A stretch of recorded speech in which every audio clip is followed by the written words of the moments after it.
अस्सलामुअलैकुम वरहमतुल्लाहि वबरकातुहू। जी हाँ दोस्तों, उम्मीद है कि आप तमामी हज़रात खैर आफ़ियत से होंगे, तमामी लोग अच्छे होंगे। जी हाँ दोस्तों, एक बड़ी अपडेट निकल कर आ रही है। उर्दू बहाली को लेकर धोखा। उर्दू को लेकर इतनी बड़ी नाइंसाफ़ी क्यों? आप जानते हैं कि काफ़ी दिनों से, करीब 4 बरसों से अपनी मांगों को लेकर परेशान है और अभी तक उनकी मांगों को पूरा नहीं किया गया है, जिसको लेकर अब धरना प्रदर्शन का दौर भी चल रहा है। और ये काफ़ी चिंताजनक खबर है कि सरकार को इस पर अभी तक आंख नहीं खुली है और इसको लेकर सरकार अभी तक चिंतित नहीं है। क्या है पूरी अपडेट आपको इस वीडियो के अंदर हम बताएंगे। तो वीडियो शुरू करने से पहले आपसे एक छोटी सी रिक्वेस्ट, आप अगर हमारे इस चैनल पर नए हैं तो इस चैनल को ज़रूर सब्सक्राइब कर लें, बेल के आइकन को आप ज़रूर प्रेस कर लें ताकि आपको तमाम वीडियोज़ की नोटिफिकेशन आपको सबसे पहले मिल सके। तो चलिए हम वीडियो को शुरू करते हैं। जैसा कि आप स्क्रीन पर देख रहे हैं, 4 बरसों से इल्तिवा पड़े नाइब उर्दू मुतरजिम की बहाली की जाए। शमाइल नबी, देखिए, बरसों से नज़रअंदाज दूसरी सरकारी ज़ुबान उर्दू को उसका हक दिया जाए। असलम जावेदा, देखिए, 7 अगस्त प्रेस हुकूमत बिहार के साबिक वज़ीर और उर्दू कौंसल हिंद के सदर शमाइल नबी और कौंसल के नाज़िम मिल जादवा ने एक मुश्तरका बयान जारी करते हुए कहा कि उन्होंने कहा है कि एक मुश्तरका बयान में जारी करते हुए कहा कि हुकूमत बिहार नाइब उर्दू मुतरजिमों को जल्द अज जल्द बहाली के लिए अपनी सतह से फौरी इक़दाम करे।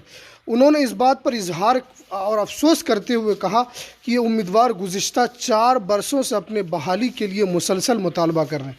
आप जानते हैं कि ये बहाली करीब 2019 में आई थी, जिसके अंदर सहायक उर्दू अनुवादक, राजभाषा उर्दू अनुवादक, इसके अंदर 3 पदों पर यह बहाली आई थी, जिसके अंदर तमाम लोगों ने इसमें फॉर्म भरा था। एग्ज़ाम भी हुआ, पीटी का एग्ज़ाम हुआ, मेंस एग्ज़ाम हुआ, लेकिन उसके बाद भी इन लोगों को अभी तक कोई समस्या का हल नहीं हो सका, इनको अब तक नौकरी नहीं मिल सकी। और ये लोग 4 सालों से जो इसका जो काम लटका हुआ है, इसको लेकर ये लोग परेशान हैं और इसको लेकर काफ़ी दिनों से तलबा व तालिबात जो एहतजाज कर रहे हैं। और आपने देखा होगा कि इसके ऊपर लाठी चार्ज भी किया जा रहा है। तो क्योंकि दूसरी सरकारी ज़ुबान बिहार की है, तो अब देखिए सरकारी ज़ुबान के साथ इस तरह भेदभाव, ये सरकार की बड़ी मानसिकता को क्या दर्शाती है कि सरकार उर्दू को लेकर कितना सहज महसूस करती है। बड़ा ढिंढोरा पीटती है तो हमने ये किया वो किया, लेकिन उर्दू के बहाली के नाम पर सिर्फ़ और सिर्फ ठगा है, उसके अलावा कुछ नहीं किया है।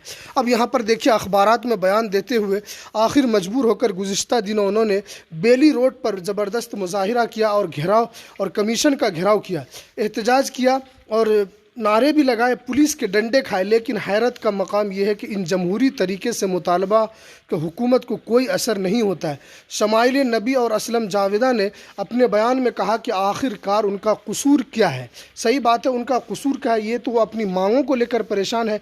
आपने विज्ञापन निकाला, इन लोगों ने फॉर्म भरा, ये लोग पास हुए, तो आप इनका हक क्यों दे रहे? अगर आपको इसके अंदर बहाली करना ही नहीं था तो आपको ये नोटिफिकेशन निकालना ही नहीं था। ये बहाली को लेकर आपने जो पद इतना निकाला, उसके बाद फिर आपने इस काम को आगे बढ़ाया। तो आपको शुरू से ही अगर आपको बहाली करना मकसद नहीं था, या चुनावी ये समर में आपने ये जो वैकेंसी निकाली थी, उस वक्त वो चुनावी समर में ये वैकेंसी थी, आपको जो चुनाव में लाभ मिलना था मिला, आपकी हुकूमत भी बनी, लेकिन फिर भी आपने उर्दू के साथ इंसाफ नहीं किया। सरकारी मुलाजमत उनका हक नहीं, क्या हुकूमत इनके लिए जवाबदेह नहीं है? आखिरकार 4 बरसों से रियासत के उन तालीम याफ्ता नौजवान के मुस्तकबिल के साथ हुकूमत खिलवाड़ क्यों कर रही है?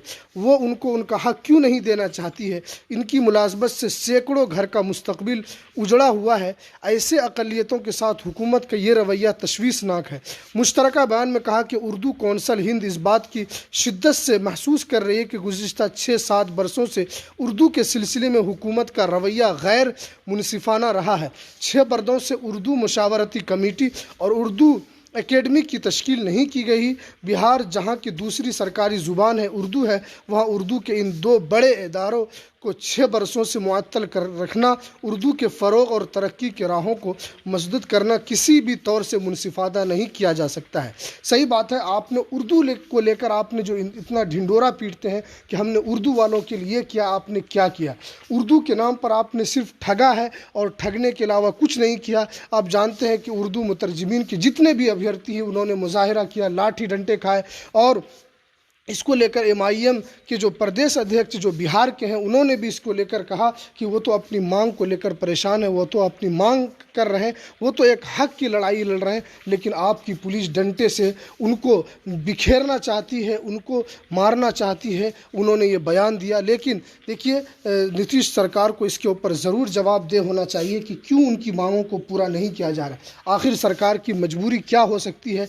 आखिरकार सरकार इनको क्यों नहीं देना चाहती है? अगर इनको नहीं देना चाहती है तो इनको आप साफ साफ एक लेटर निकाल दें कि हमने जो वैकेंसी निकाला है हम उसको निरस्त करते हैं। लेकिन आपने निकाला और न तो आप हाँ का जवाब देते हैं न तो नहीं का। लेकिन सरकार को इसके ऊपर सोचना चाहिए और उर्दू को लेकर सरकार को सकारात्मक होना चाहिए, न कि नकारात्मक इख्तियार करना चाहिए। अब देखिए, इन लोगों ने काफ़ी मुजाहिरा किया है। आगे देखते हैं कि उर्दू मुतरजमिन यानी सहायक उर्दू अनुवादक को लेकर क्या अपडेट निकल कर आती है। जो भी अपडेट निकल कर आएगी, और काफ़ी हमारे पास जो सहायक उर्दू अनुवादक के अभ्यर्थी हैं उनका काफ़ी मैसेज आता है कि आप हम लोगों की आवाज़ को आप उठाने की कोशिश करें। हम पूरी तौर पर हम उन लोगों की आवाज़ को उठाना चाहते हैं कि जो ख़ास तौर पर ठगा महसूस करते हैं। हम उन लोगों की आवाज़, चाहे वो मदरसे को लेकर हो, बहाली को लेकर हो, पेमेंट को लेकर हो, हम आप लोगों की आवाज़ इस चैनल के माध्यम से उठाने की कोशिश करते हैं।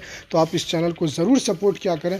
तो चलिए, हमें दीजिए इजाज़त, फिर मिलते हैं किसी नेक्स्ट वीडियो में नई अपडेट के साथ। अस्सलामु अलैकुम वरहमतुल्लाहि वबरकातुहू।